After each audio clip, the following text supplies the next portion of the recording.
Assalamualaikum warahmatullahi wabarakatuh. Bagaimana kabarnya anak-anak? Alhamdulillah ya, tetap semangat, jaga kesehatan walaupun dalam keadaan pandemi saat ini. Oh ya anak-anak, tadi sudah diisi Google Form absensinya yang ibu kirim di WhatsApp group.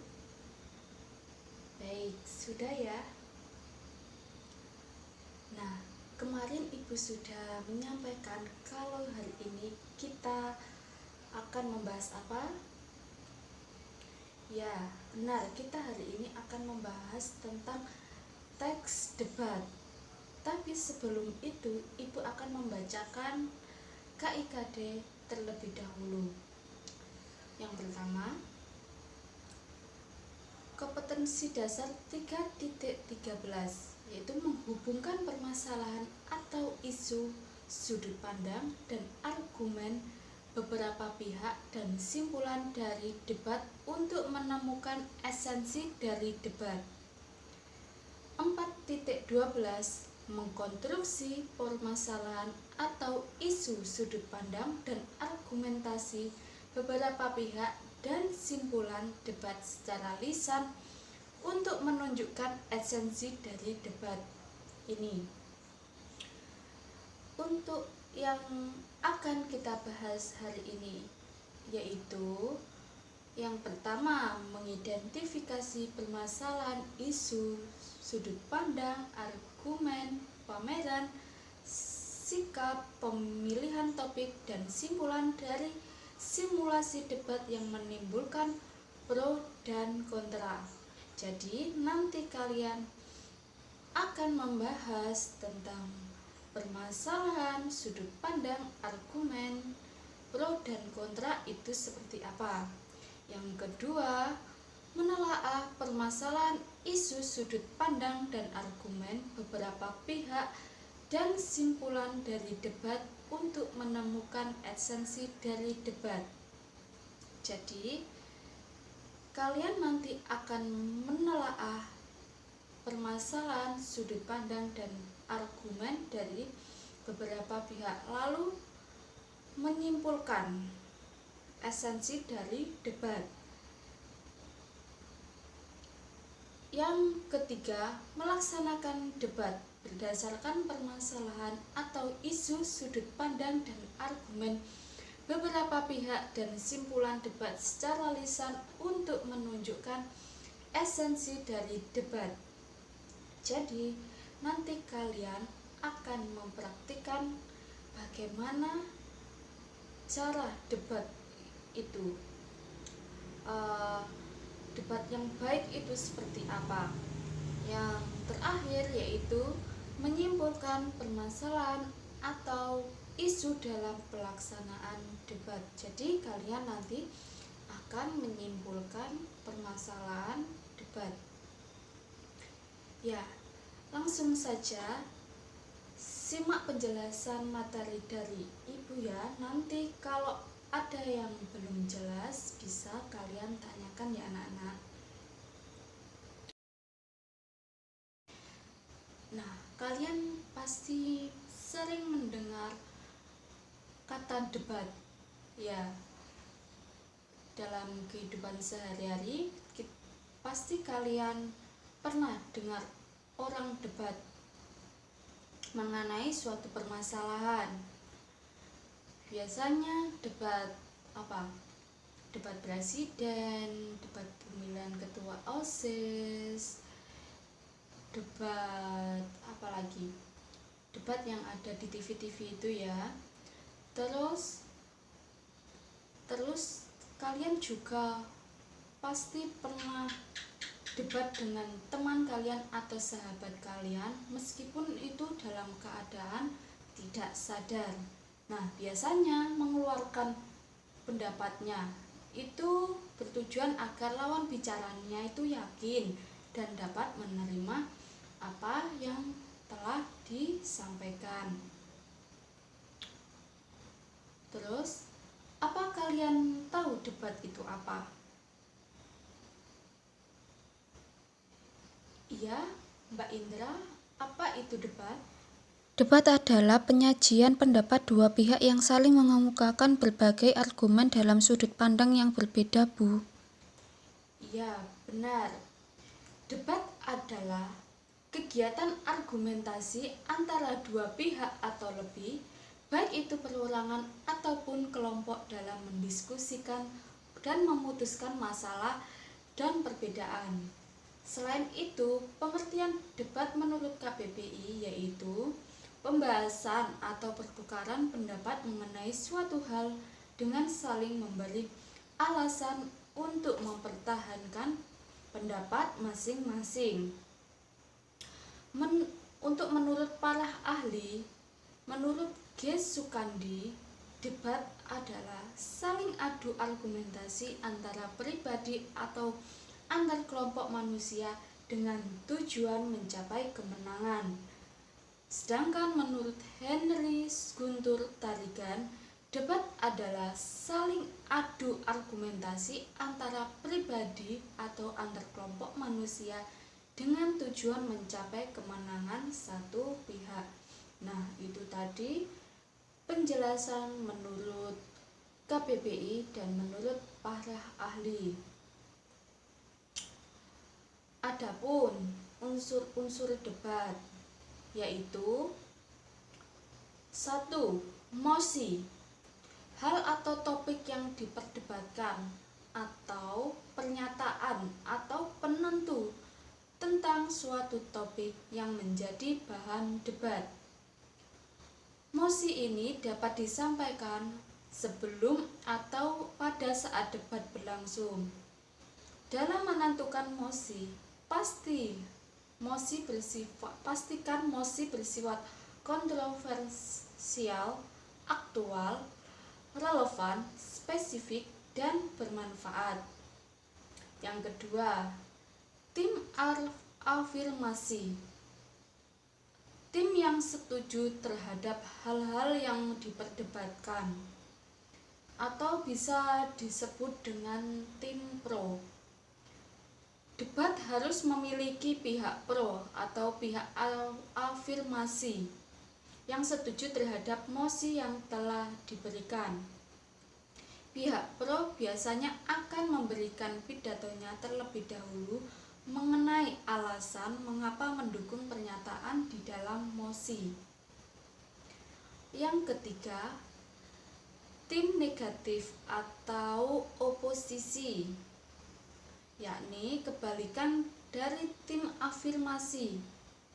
Tim ini adalah pihak yang tidak setuju dengan tim yang diperdebatkan atau bisa disebut dengan tim kontra. Pihak kontra akan menyanggah pernyataan dari pihak afirmasi. Yang keempat, yakni tim yang memberikan dua sisi baik dukungan atau sanggahan terhadap mosi. Sedangkan yang kelima yaitu moderator. Moderator akan berperan sebagai pihak yang memimpin, mengarahkan, dan mengatur jalannya debat. Yang keenam yaitu penulis, orang yang menulis kesimpulan suatu debat. Penulis atau notulen acara yang bertugas mencatat hal-hal terkait debat yang sedang berlangsung, misalnya mosi debat, pernyataan moderator, penyampaian masing-masing tim atau pihak, dan hasil keputusan akhir. Penonton atau juri yang terakhir memiliki peran sebagai penentu pemenang debat. Karena apa? Penonton atau juri harus memiliki wawasan yang sesuai dan mampu bersikap adil, bukan mendasarkan keputusan pada pendapatnya sendiri. Debat juga harus memiliki peserta debat yang nantinya berhak menentukan keputusan akhir bersama juri debat.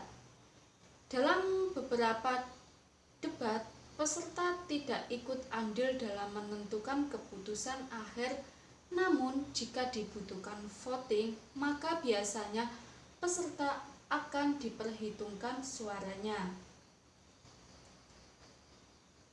Nah, di sini ada tujuan dari debat, yaitu melatih keberanian mengemukakan pendapat.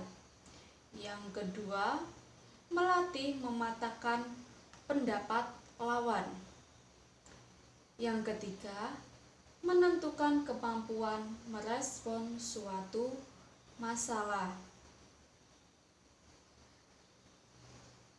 Adapun ciri-ciri dari debat, terdapat dua sudut pandang, yaitu afirmatif atau afirmasi, pihak yang menyetujui topik, atau pihak atau tim pendukung atau tim pro, dan negatif atau tim oposisi, pihak yang tidak menyetujui topik. Yang kedua, adanya proses saling mempertahankan pendapat antara kedua belah pihak. Yang ketiga, adanya adu argumentasi yang bertujuan memperoleh kemenangan. Yang keempat, hasil debat diperoleh melalui voting atau keputusan juri.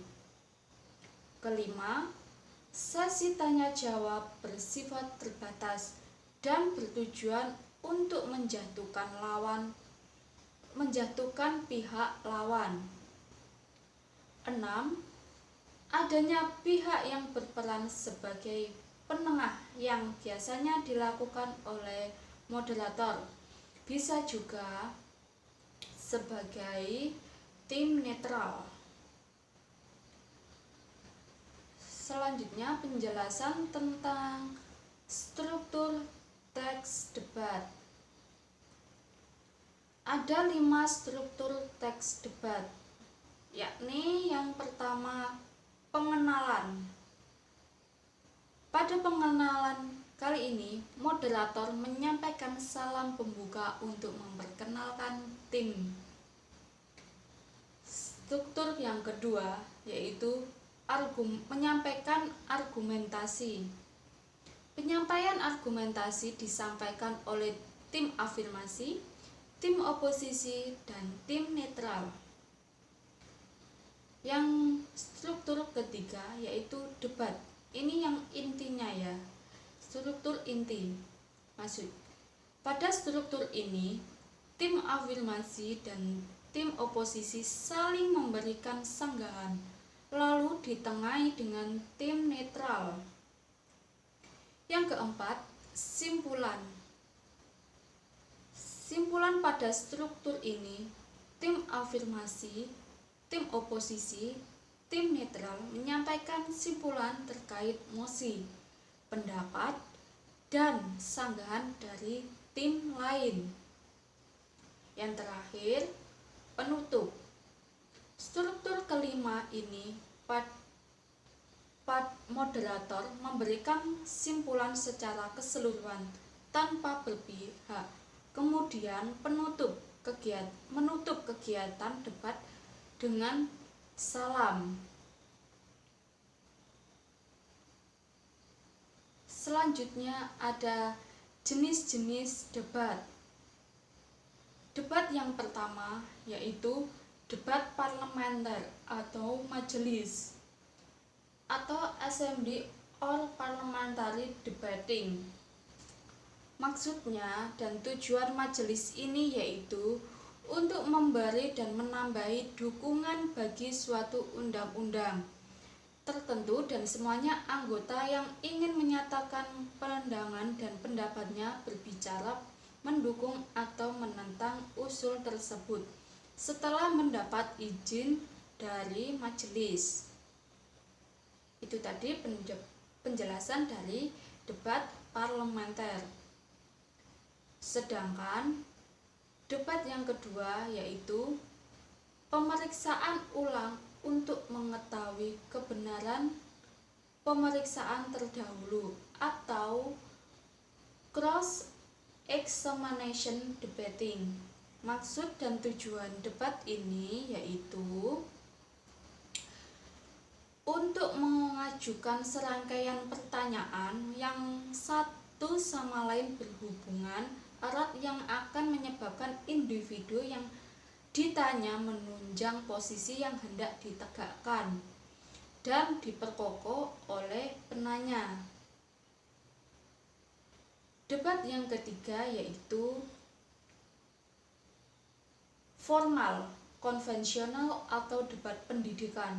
Formal, konvensional, or educational debating. Tujuan debat formal ini adalah untuk memberi kesempatan bagi dua tim pembicara untuk mengemukakan kepada pendengar sejumlah argumen yang menunjang atau membantah suatu usul.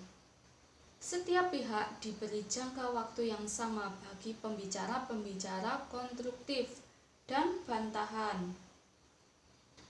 Jenis debat yang terakhir yaitu debat kompetitif. Dalam debat kompetitif ini, pendidikan tidak seperti debat sebenarnya dalam parlemen.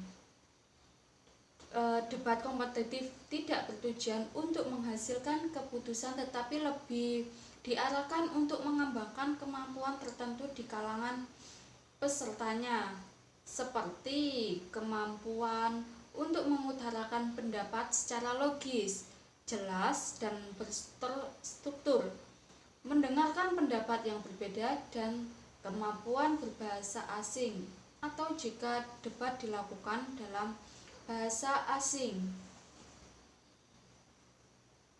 Nah, ini ada etika dan tata cara debat yang baik.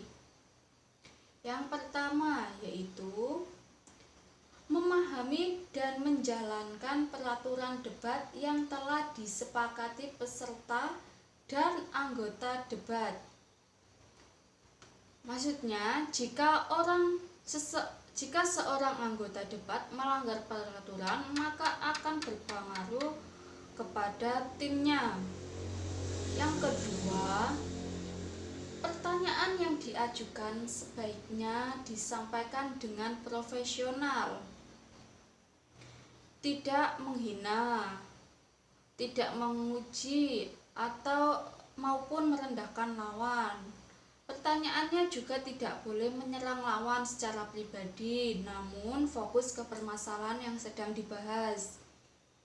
Yang ketiga, ajukan argumen dengan analisis yang kritis, masuk akal, dan meruntut. Ketiga hal ini akan lebih baik jika dilakukan dengan kemampuan retorika yang baik. Yang keempat, fokus pada posisi pihak lawan atau argumen lawan. Maksudnya, dalam menyampaikan gagasan, kenali dan pahami kelemahan maupun kelebihan yang dimiliki lawan. Hal ini sangat penting untuk menyusun strategi debat sehingga efektif dalam menyangkal dan mempengaruhi lawan, bahkan seluruh peserta debat. Yang kelima, batasi argumen maksimal 3 poin. Maksudnya, argumen yang disampaikan tidak terlalu banyak karena waktu terbatas. Susunan argumen ke dalam poin-poin yang singkat dan lugas yang merujuk langsung ke permasalahan yang sedang diperdebatkan. Yang keenam, gunakan logika dalam menyusun dan menyampaikan argumen. Yang ketujuh, ketahui kesalahan umum dalam berpikir. Maksudnya seperti kesalahan logis, dan gunakan secara efektif dalam menyangkal argumen lawan. Memahami dengan baik tentang kesalahan dalam berpikir, terutama pada menyelesaikan masalah. Hal ini juga berfungsi untuk mengetahui kelemahan argumen yang diberikan oleh lawan. Yang kedelapan, menyajikan gagasan yang akurat dan dapat dipertanggungjawabkan. Maksudnya, disertakan juga data-data yang valid yang dapat mendukung argumen dan gagasan. Buat kesimpulan yang menunjukkan pernyataan final dengan kalimat yang lugas dan langsung menuju ke titik celah lawan. Menyampaikan kesimpulan tidak perlu terlalu panjang, cukup poin-poin yang menegaskan argumentasi dan sampaian dengan tegas untuk menunjukkan rasa percaya diri bahwa argumentasi tersebut.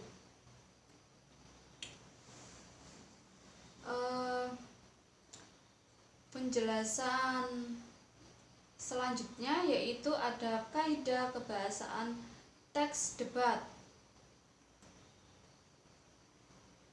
Kaidah kebahasaan teks debat ada 3, yaitu menggunakan kalimat kompleks. Pada teks debat biasanya menggunakan kalimat yang mempunyai lebih dari satu struktur dan lebih dari satu kerja atau kalimat kompleks. Yang kedua, menggunakan konjungsi. Pada teks debat sering memanfaatkan konjungsi untuk menghubungkan kata-kata atau kalimat. Yang ketiga, menggunakan kata rujukan. Pada teks debat biasanya menggunakan kata rujukan sebagai pemberi informasi seperti ini, itu, dia, beliau, di sini, di sana, dan sebagainya.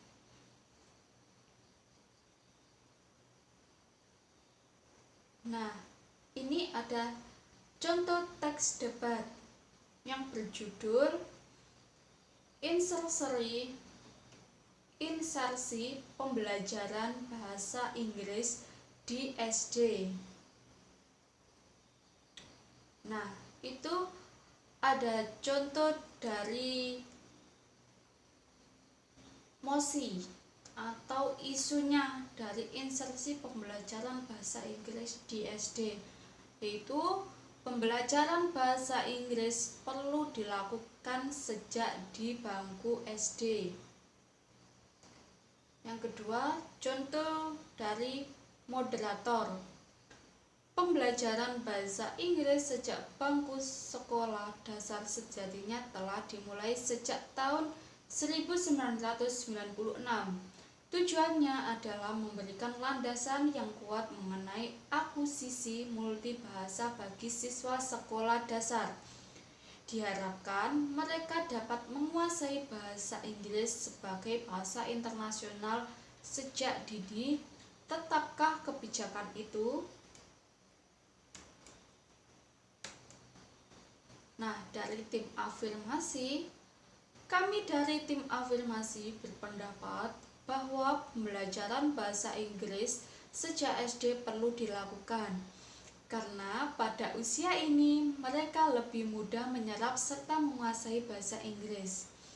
Kemampuan berbahasa Inggris sangat penting, mengingat di era globalisasi seperti sekarang, bahasa Inggris merupakan bahasa ilmu pengetahuan dan pergaulan dunia. Ini contoh dari tim afirmasi. Sedangkan contoh dari tim oposisi yaitu pembelajaran bahasa Inggris di bangku sekolah dasar belum diperlukan, mengingat bahasa Indonesia juga kadang belum sepenuhnya dikuasai dengan benar. Selain itu, pembelajaran bahasa Inggris yang dilakukan sejak SD dapat menghambat perkembangan bahasa Indonesia sebagai bahasa utama. Hal ini dibuktikan dengan tidak sedikit siswa yang lebih tertarik belajar bahasa Inggris dibandingkan dengan bahasa Indonesia. Karena itu, sebaiknya pembelajaran bahasa Inggris tidak dimulai sejak SD, melainkan sejak SMP, sebagaimana telah berlangsung selama ini. Nah, di sini ada contoh dari tim netral.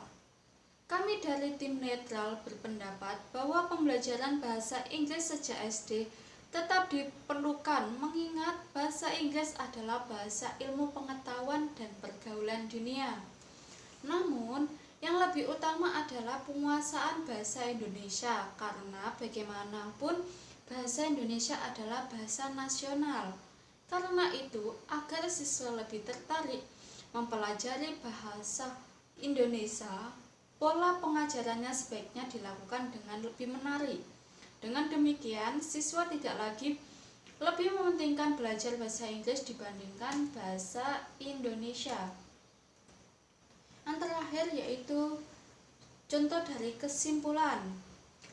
Dari berbagai pendapat yang dikemukakan oleh tim afirmasi, tim oposisi, dan tim netral dapat disimpulkan bahwa pembelajaran bahasa Inggris perlu dilakukan sejak SD mengingat di rentang usia inilah mereka dapat menyerap dan menguasai bahasa Inggris dengan baik.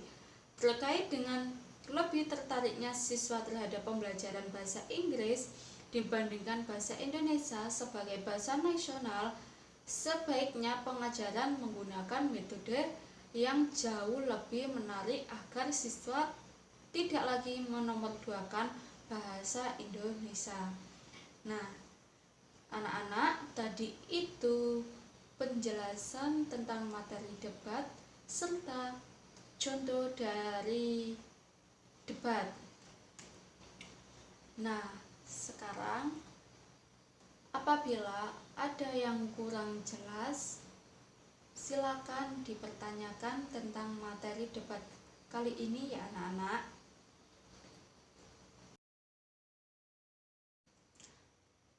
Ya, silakan anak-anak yang ingin bertanya terkait materi debat hari ini. Ya, Mbak Suratin, ada yang ditanyakan? Bu, saya Suratin mau bertanya. Pada teks debat biasanya ada tim netral. Nah, dalam kegiatan debat seringkali tidak ada tim netral. Bagaimana itu, Bu?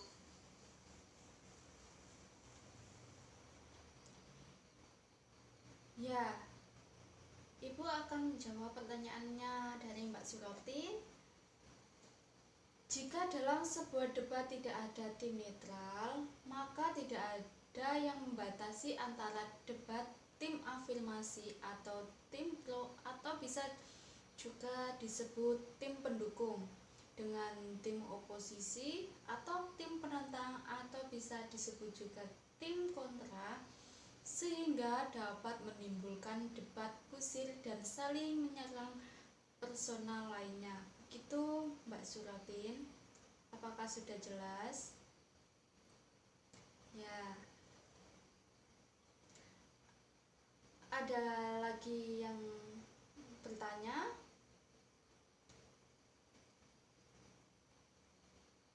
Iya, Mbak Yobela, silakan. Bu, saya Yobela mau bertanya juga. Apakah di dalam debat diperlukan seorang sekretaris, Bu?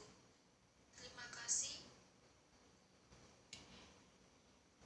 Ya, pertanyaannya Mbak Yobela juga bagus. Dalam sebuah debat harus ada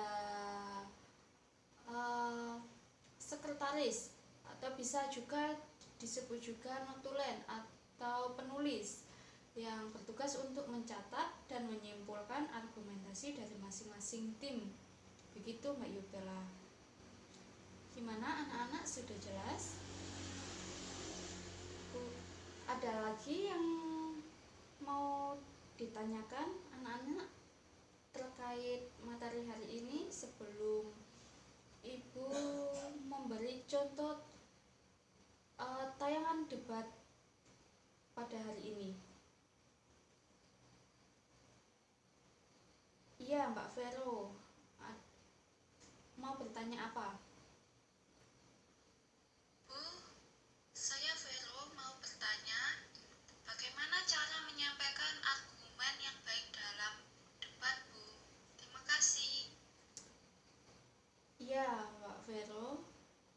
bagaimana cara menyampaikan argumen dengan baik, yaitu dengan menghargai pendapat orang lain, berpikir dengan matang terlebih dahulu apabila ingin memberikan suatu pendapat.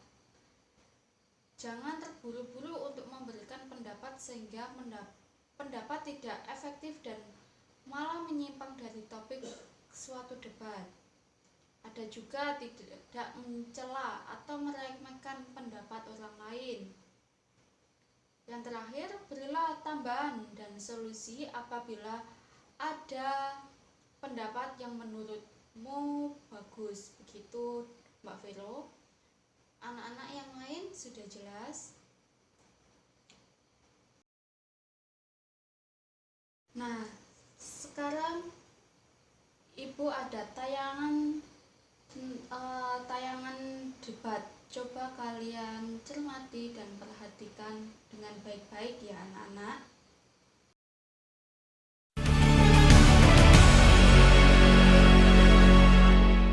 Ya, jangan menciptakan generasi muda yang lembek dan supaya ada belajar. Itu harus hati-hati, tidak segampang itu. Harus hati-hati. Tadi gimana Bu ya? Nanti ini tinjau di segala perspektif ya. Sebab di mana-mana ujian nasional ada gitu, untuk menjaga mutu. Nanti kalau tidak begitu, nanti para murid, para siswa itu akan tidak sungguh-sungguh lagi gitu ya. Jadi saya rasa jangan tergesa-gesa, jangan tergesa-gesa. Ya.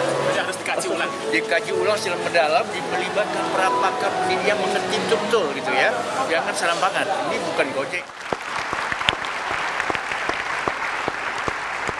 Apakah betul kekhawatiran Pak Yusuf Kalla kalau UN diganti akan generasi kita akan jadi generasi muda yang lembek? Anda setuju dengan itu, Pak Sudewo? Saya sangat setuju. Saya sependapat dengan Pak Yusuf Kalla. Coba dibayangkan kalau tidak ada ujian nasional, tidak ada tantangan bagi siswa. Siswa coba ditanya, mayoritas pasti sukaria dia kalau ujian nasional dihapus. Tetapi itu membentuk karakter yang tidak bagus, mentalnya menjadi lembek. Tidak ada nilai juang. Jadi meskipun dia itu punya kekuatan fisik, ya, tapi mental belum tentu. Maka dengan ujian nasional inilah anak-anak tersebut bisa memiliki nilai juang, semangatnya tinggi, etos kerja, etos semangat untuk belajar, kedisiplinan, ada nilai-nilai karakter dengan ujian nasional tersebut. Tapi tadi pada stres tuh Pak, Ya. Nilai juang apa stres ini? Anak-anak dengan menghadapi ujian nasional aja sudah mengalami stres. Coba dibayangkan, Indonesia ini harus menciptakan anak yang memiliki daya saing yang tinggi. Daya saingnya itu tidak hanya di dalam konteks domestik Indonesia. Daya saingnya adalah tingkat global.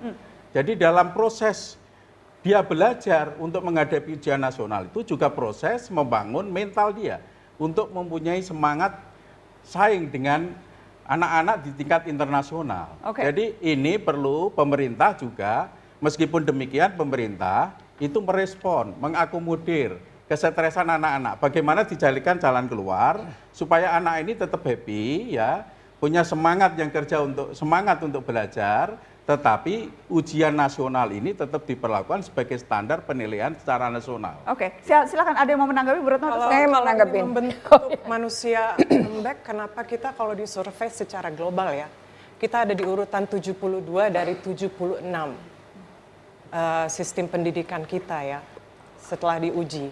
Nomor 72 dari 76 setelah 15 tahun ujian nasional.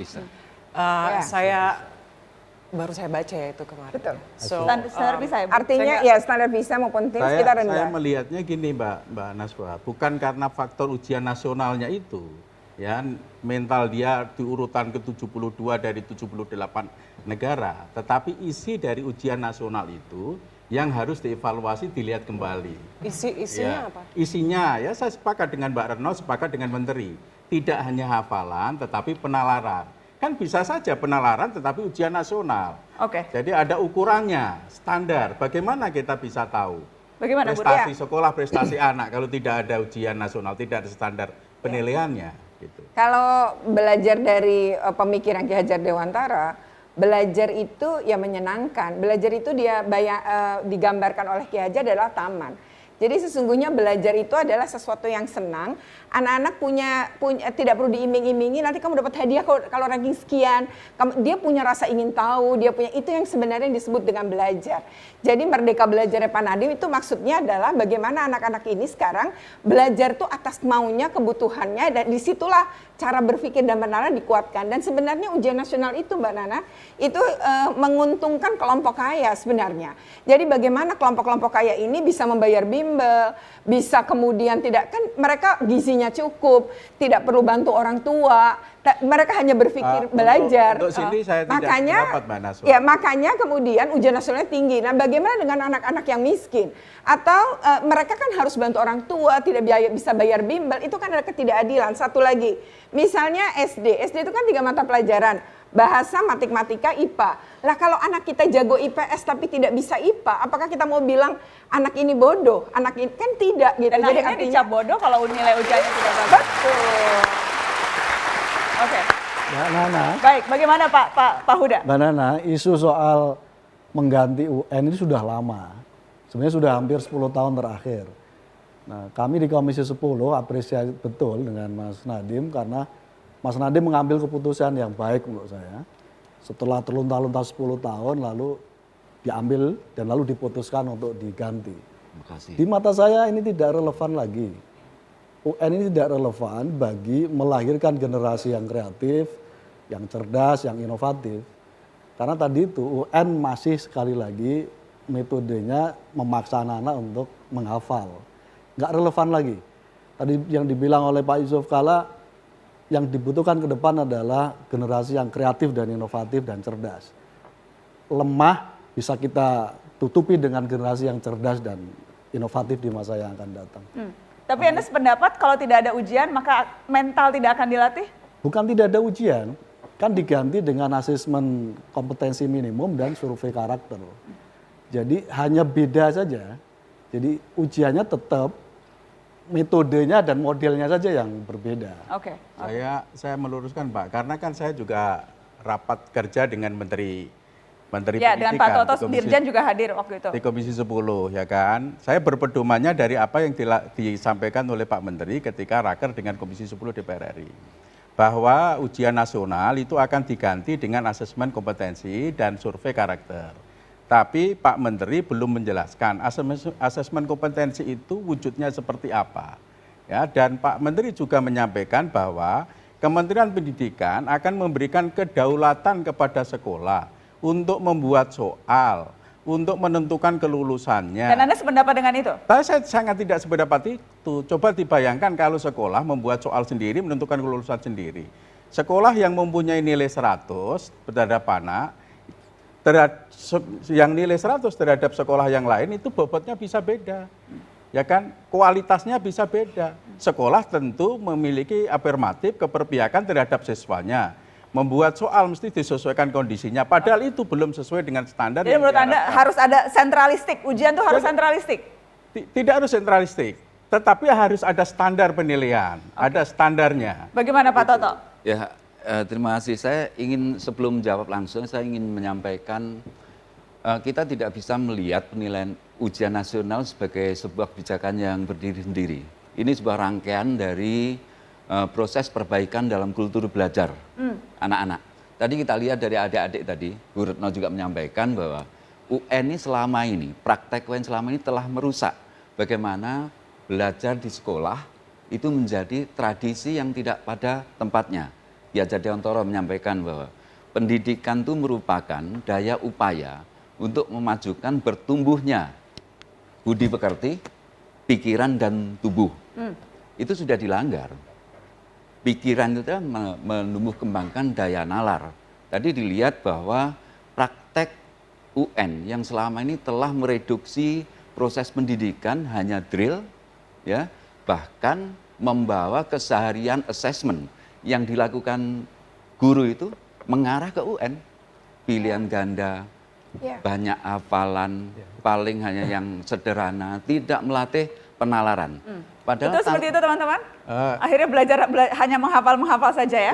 Tadi saya sependapat dengan Pak Toto, Mbak Naswa. Tadi kan si adik ini juga udah menyebut, saya mencari soal soal Betul, betul. soal untuk dia mencoba Betul. untuk Saya Yang teruskan dicari dulu kan Pak, hanya saya soal. mohon izin, Sorry. Pak.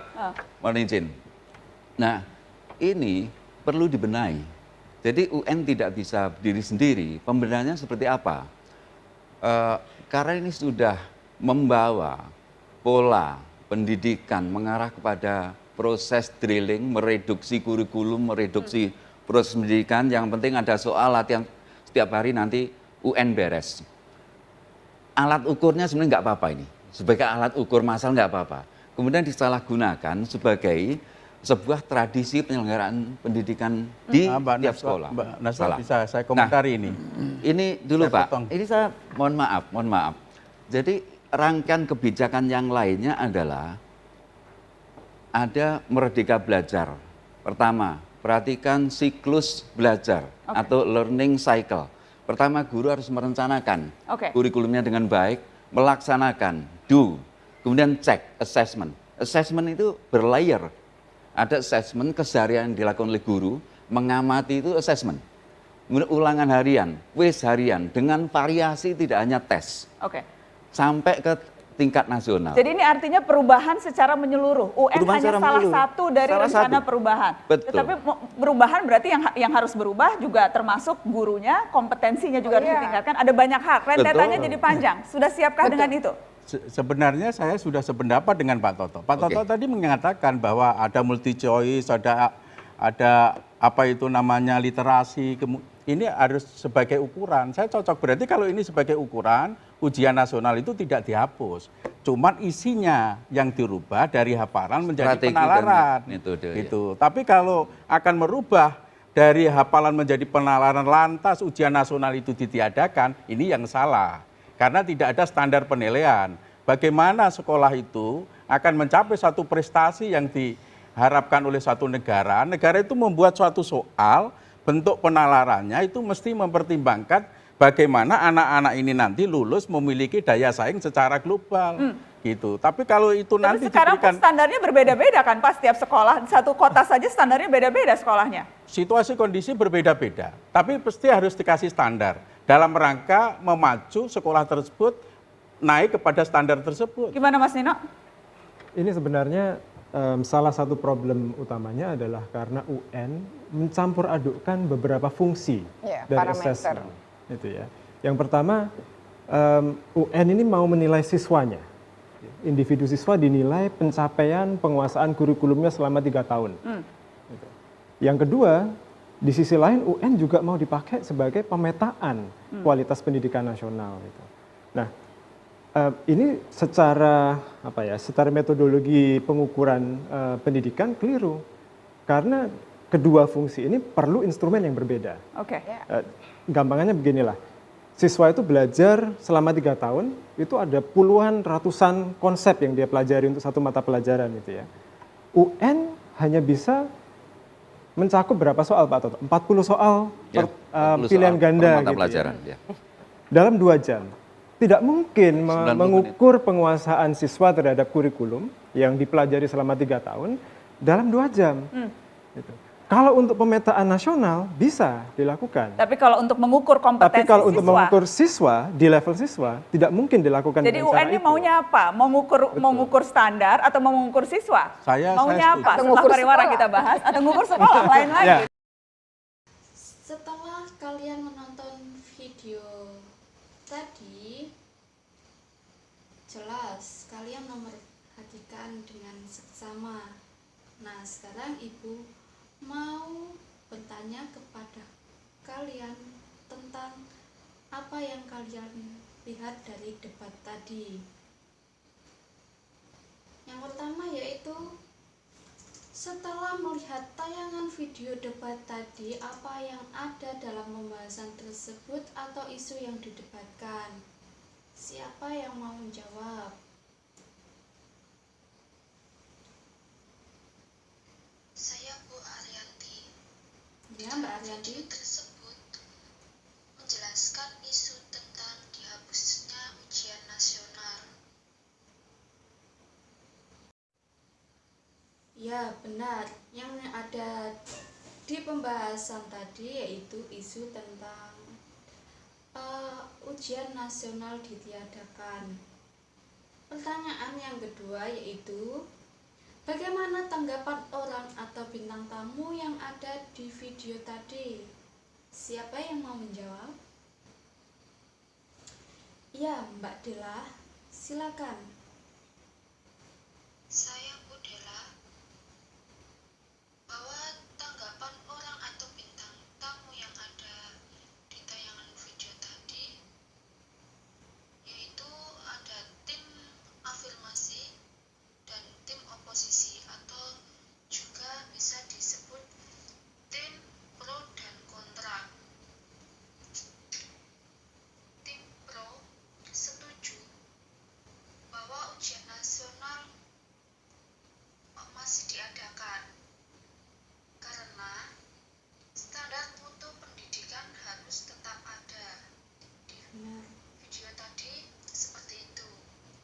Sedangkan di tim oposisi tidak setuju dengan adanya ujian nasional, Bu, karena kenyataan hasil UN tidak menjamin keberhasilan suatu pendidikan dan memperbaiki kualitas pendidikan dan pelaksanaan ujian nasional setiap tahunnya.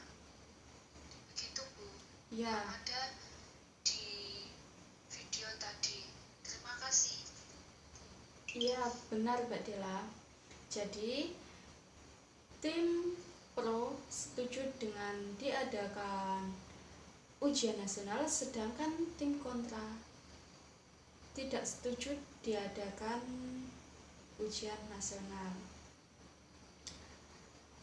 Nah, apa kalian sudah paham mengenai materi dan video yang Ibu tayangkan tadi?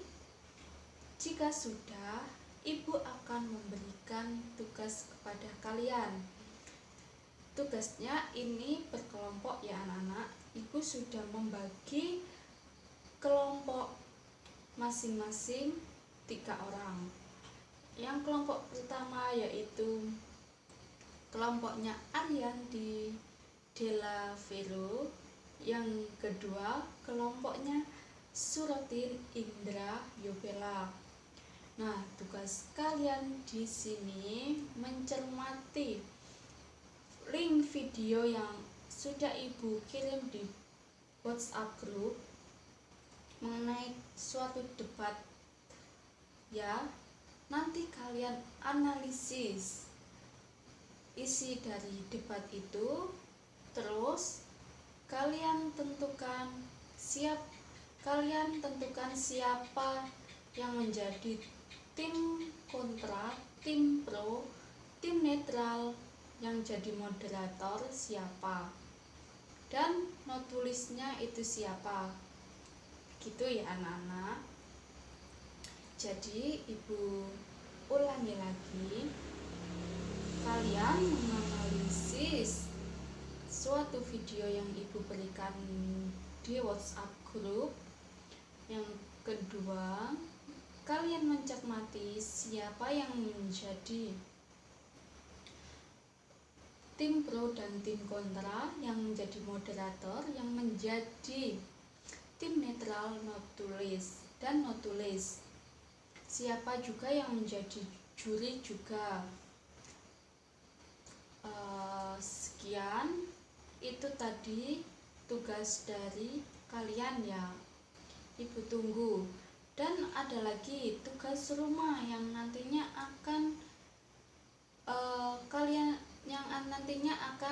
kalian kirim di Google Classroom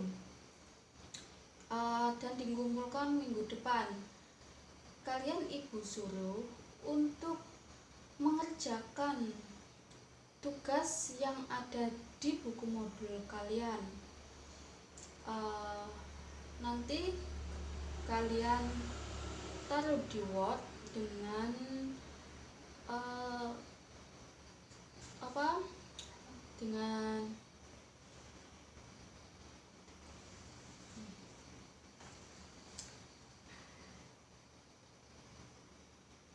dengan ketentuan kertas A4 tulisan Times New Roman ukuran 12 dengan margin 4433. Paham anak-anak?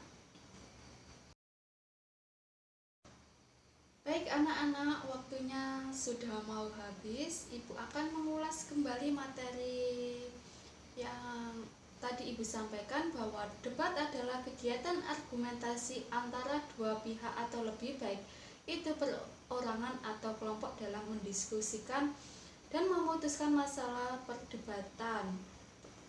Ada unsur-unsur debat yaitu mosi, afirmasi, oposisi, netral, moderator, notulen, tim juri atau penonton. Nah, jangan lupa PR yang Ibu tadi sampaikan, jangan lupa dikerjakan, dikirim di Google Classroom, minggu depan dikumpulkan. Baik anak-anak, waktu sudah mau berakhir. Alangkah baiknya kita sekarang berdoa terlebih dahulu. Berdoa, mulai.